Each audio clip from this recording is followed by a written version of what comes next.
Hello, Sagittarius, Sun, Moon Rising, and Venus Signs. Kamusta kayo?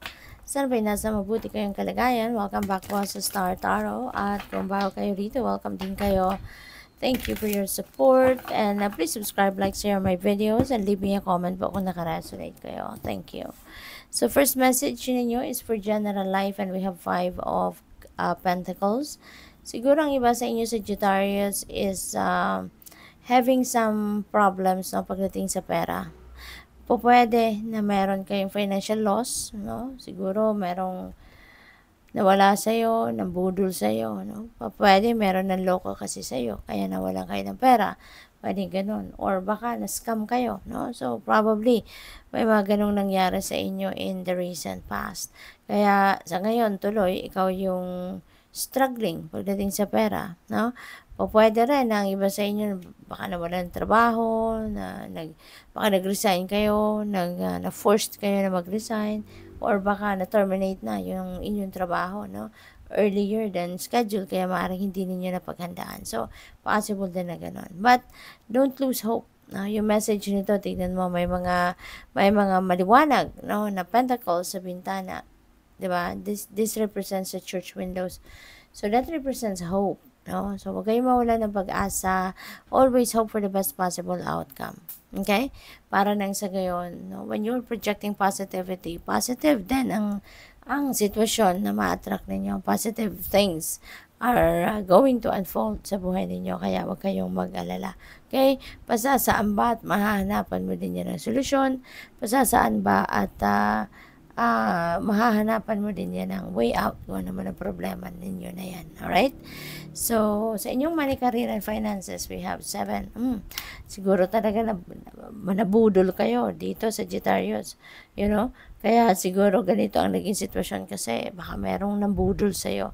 Yan ang pick up ko, no? Katabi ng 5 of Pentacles is 7 of swords. And ito kasi, this is an energy of liar, cheater, and stealer. You know, maybe you were surrounded, no, with people na maloloko, mambubudol, diba? So, pwede yun. Kaya, sa ngayon, mag-iingat din kayo, no? Kasi, pwede na nangyari na to. At ito yung naging dahilan ng struggle ninyo sa pera sa ngayon. Or, pwede rin na, alam mo yun, hindi pa to nangyayari sa inyo at kaya mag-ingat kayo.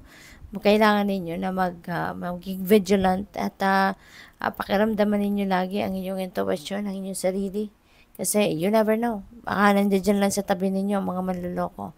Baka nandiyan lang sa tabi ninyo yung mga mambubudol, mga scammer, 'di ba? So, just be careful, no? Sa ngayon, just be careful. Kasi hindi mo alam kung sino dito yung dishonest sa'yo, sino dito yung pwede mong mapagkatiwalaan at hindi. Lalo-lalo na pagdating sa pera, sa trabaho, you know, you can't afford to compromise that, 'di ba? So, tingnan natin kung ano pa. For your relationships, you have Queen of Cups. Wow. So, this is an energy na very sensible, very calm, very friendly, very compassionate, empathic, kind, you know. So, maaring yun ang ini-embody mo sa ngayon ng energy, no? Siguro napaka-bait, no? Napakalaki ng inyong puso, no? Mapasensya, mapagpatawad, maalaga, yung gano'n, no? At very supportive ka siguro sa person mo, yung gano'n.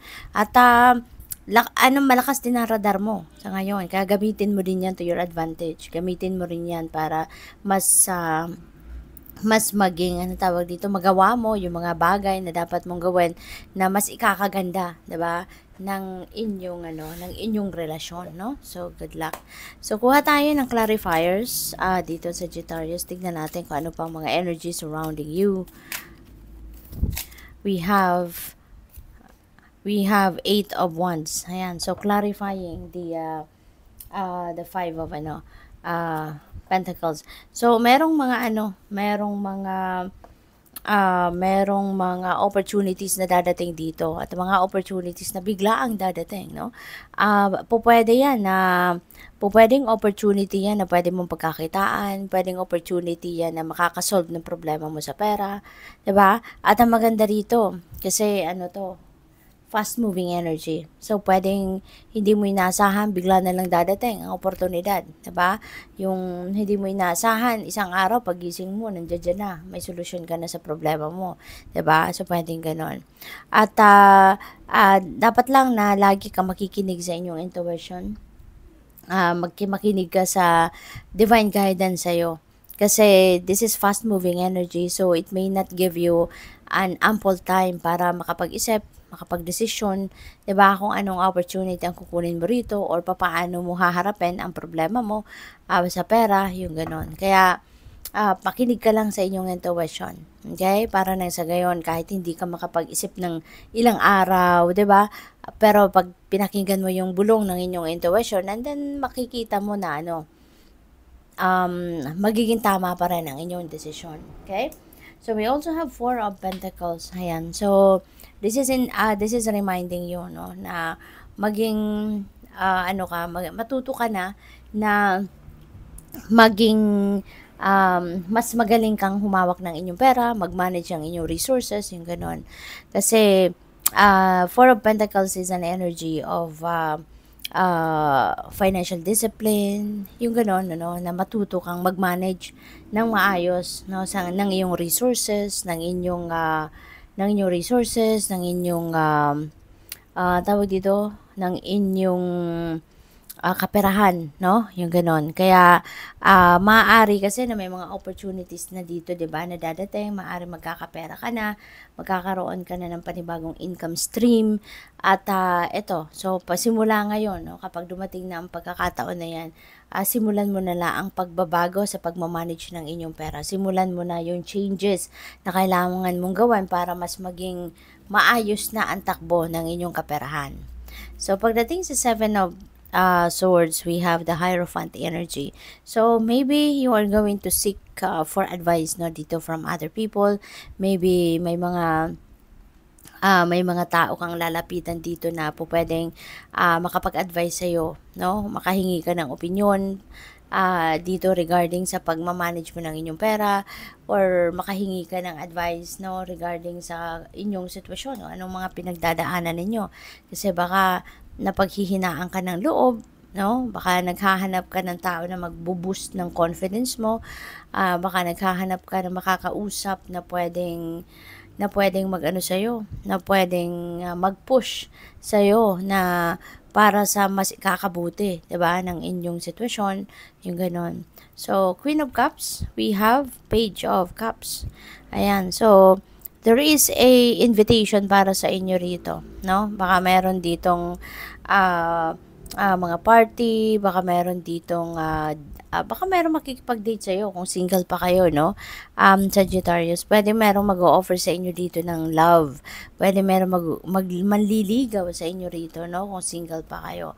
But kung nasa relationship na kayo, pwede, no? Na magsisimula kayo dito ng bagong ganap, no? Sa inyong relasyon. To be more exciting, di ba? To be more loving and harmonious, no, ang inyong relasyon ng inyong person. So, yun. So, tingnan natin kung ano pa ang inyong final message. We have journey. Baka merong travel, no? Baka kayo ay aalis, baka kayo ay magta-travel kasama ng inyong person. Meron ako naririnig na honeymoon. Baka ang iba sa inyo, yung travel na to is related pa rin doon sa honeymoon ng iba sa inyo. Baka delayed ang naging honeymoon ninyo, or baka talaga bagong kasal kayo at kayo ay magka-honeymoon. So, whatever the case may be, good luck, mag-iingat kayo, and have fun. Thank you for watching. Love and light. Namaste.